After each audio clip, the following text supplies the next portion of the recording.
À l'origine, on a quand même une crise bancaire, financière, qui est liée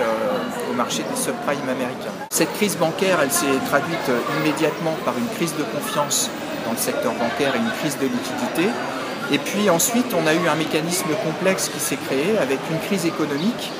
La crise économique, elle arrive dès le début 2008, mais ce qui est intéressant, c'est que c'est une crise qui est mondiale, simultanée, quelles que soient en fait les expositions des secteurs économiques à la sphère financière. Et puis en Europe, on a une troisième crise qui dérive de ça, qui est une crise des dettes souveraines, qui est en partie liée dans certains pays à la crise bancaire, puisque certains États comme l'Irlande par exemple ont dû renflouer des banques et donc ça a grevé fortement les finances publiques, mais aussi une crise de la dette souveraine qui est liée à différents facteurs et en particulier la montée de l'endettement, endettement privé dans certains pays européens comme l'Espagne par exemple avec l'apparition d'une bulle immobilière, endettement public dans d'autres États comme la Grèce par exemple ou l'Italie, et donc des fragilités qui se sont cumulées avec des liens qui peuvent être directs ou indirects. Si on regarde par exemple la comparaison entre la crise des subprimes et la crise de la bulle Internet, la bulle Internet c'est 8 000 milliards de dollars de pertes de valeur de titres boursiers avec des conséquences qui sont négligeables sur l'économie réelle. La crise des subprimes, c'est 8 fois moins, c'est 1 000 milliards de dollars dans un secteur particulier qui est l'immobilier américain et qui se traduit en crise mondiale. Alors une des raisons sous-jacentes aux mécanismes de contagion, c'est justement ces mécanismes de transmission indirecte qui sont liés au fait que même si les banques ou les institutions financières n'ont pas nécessairement de lien contractuel entre elles, eh bien leurs bilans sont corrélés. Et même si vous n'êtes pas exposé directement à un risque particulier, vous allez être affecté par cette dynamique complexe liée à la corrélation des portefeuilles entre les institutions financières. Sous l'égide du G20 et donc du Conseil de stabilité financière, les États ont mis en œuvre un certain nombre de réformes réglementaires qui visent à couvrir tous les aspects du système financier. Qu'il s'agisse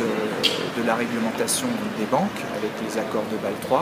mais également de la régulation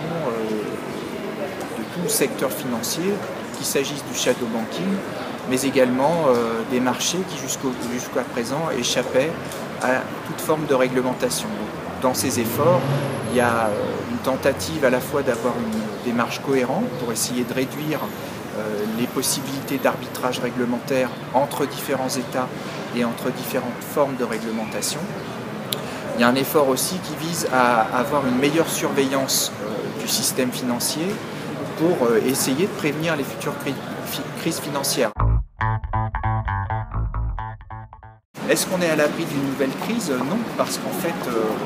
comme toujours, on est face à un mécanisme qui s'adapte, qui s'ajuste, qui reste aussi très contingent à la dynamique macroéconomique. Donc il faut toujours penser tout ça dans sa globalité.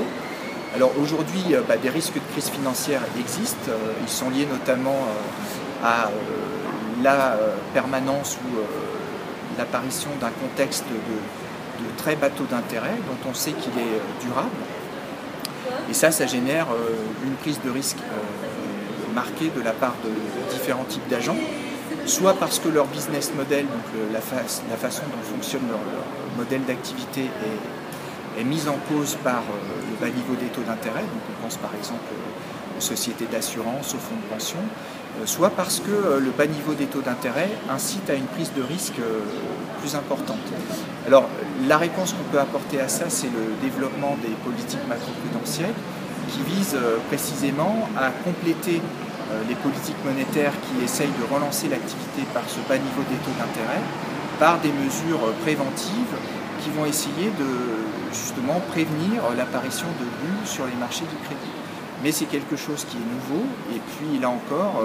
on n'est jamais à l'abri de crises financières parce que ça dépend finalement intrinsèquement du comportement des agents, en particulier en matière de prise de risque. Donc ça c'est quelque chose qui reste toujours, qui restera toujours